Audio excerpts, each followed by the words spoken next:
পশুপালনে দানা খাবারের গুরুত্ব অতুলনীয়, আর সেটা যদি হয় অল্প কিছু টাকার বিনিময়ে, তো সেটা নিয়ে তো একটা ভিডিও অবশ্যই দরকারি।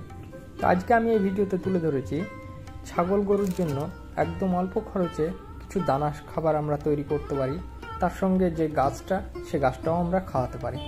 তো সেটা নিয়ে আজকের ভিডিও। তো সম্পূর্ণ ভিডিওটি দেখতে থাকবেন, না হলে কিন্তু এখানে বুঝতে পারবেন না। এটা 400 টাকারও নিচে 10 কাঠা জমিতে আমি চাষ করেছি। তো আমি ছোট না, আর আপনারা দেখছেন এমআরকে এগ্রো ফার্ম ইউটিউব চ্যানেল। আমার চ্যানেলে নতুন এসে থাকলে অবশ্যই চ্যানেলটি সাবস্ক্রাইব করে রাখবেন এবং পাশে থাকা নোটিফিকেশন বেল আইকনটি অন করে দেবেন, যাতে এরকম নিত্য নতুন ভিডিও আপলোড হওয়ার সঙ্গে সঙ্গে আপনাদের মোবাইলে নোটিফিকেশন পৌঁছে যায়। তো এগুলো সেই বীজ। তো এগুলোকে আমাদের এখানে কিন্তু কলাই বা কলাই বলে, আপনারা কী নামে পরিচিত জানি না। তো আমাদের এখানে এটাকে কেউ কেউ কালাই, কেউ কেউ কলাই বলে। তো এটা আমি এমন একটা জমিতে চাষ করছি, দেখতে পাচ্ছেন পুরো জমিটা ঘাসে জঙ্গলে ভরা একবারে।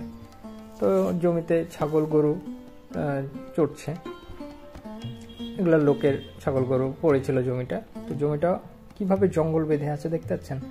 তো জঙ্গলের পরিপূর্ণ একটা জমিতে আমি কিন্তু বীজগুলো ছিটিয়ে দিচ্ছি। এটা 10 কাঠা মতো একটা জমি, আর বীজটা নিয়েছিলাম আমি 1.5 কিলো মতো। তো 1.5 কিলো বীজে আমার দাম পড়েছিল 150 টাকা। 100 টাকা কিলো বীজ নিয়েছে, তো 1.5 কিলোতে 150 টাকা। এটা আমি দোকান থেকে নয়, এটা একটা বাড়ির মানে যে ট্রাক্টরওয়ালার কাছ থেকে আমি বীজটা নিয়েছিলাম, সংগ্রহ করেছিলাম।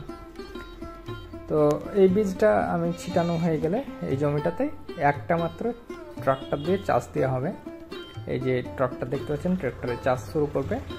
এর উপর দিয়ে কিন্তু দ্বিতীয় চাষ হবে না, একটাই চাষ হবে।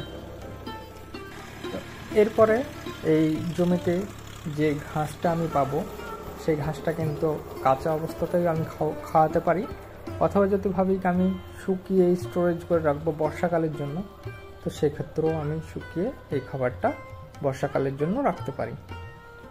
এরপরে যে দানাটা সংগ্রহ করছি, সেই দানাটাও আমি যদি ভাবি কি এই দানাটা আমি কৃষকের কাছে কিংবা কোনো কারোর কাছে আমি বিক্রি করে ছাগলের জন্য আমি অন্য কোনো দানা সংগ্রহ করব, তো সেটাও হবে।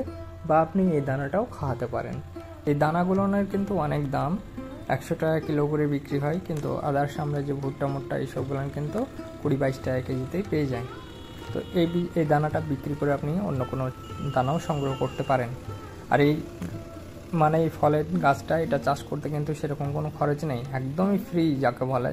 এই একটা ট্রাক্টরের চাষ আর এই বীজটাতেই যা আপনার খরচ, যতটা আপনি বীজ কিনবেন ব্যাস সেটাতেই খরচ। আপনি বীজটা ছিটিয়ে দিলেন, ট্রাক্টর দিয়ে একটা চাষ দিয়ে দিলেন, ব্যাস এবার আপনার অপেক্ষা করতে হবে ফল রেডি হওয়া পর্যন্ত। এর ভিতরে কিন্তু জমিতে আর আপনাকে সার, বীজ, জল, সেচ ব্যবস্থা কিচ্ছু করা লাগবে না। 4 দিন পর আমি জমিটাতে দেখতে আসলাম যে চারা বেরিয়েছে কি, বেরোনো শুরু হয়েছে কি। তো দেখতে পেয়েছি যে অনেক চারা বেরোচ্ছে এবং কিছু চারা বেরিয়েও গেছে। আশা করি ভিডিওতে দেখতে পাচ্ছেন দু পাতা করে বেরিয়েছে। যেহেতু এখনও মাটিতে সঙ্গে কথা বলছি, যার কারণে সম্পূর্ণটা বোঝা যাচ্ছে না। তো পরে এই জমিটা নিয়ে আমি আরেকটা ভিডিও নিয়ে আনবো যে এই জমিটা থেকে গাছ কীরকম হয়েছে এবং ফল কীরকম পাওয়া গিয়েছে। তো তার জন্য অবশ্যই আমার চ্যানেলটা সাবস্ক্রাইব করে রাখবেন এবং পাশে থাকা নোটিফিকেশন বেল আইকনটি অন করে দেবেন, যাতে এর পরের ভিডিওতে আপনারা জানতে পারবেন যে এই জমিটাতে কীরকম চারা বেরিয়েছে, গাছ কীরকম হয়েছে, ফল কীরকম সংগ্রহ করেছি।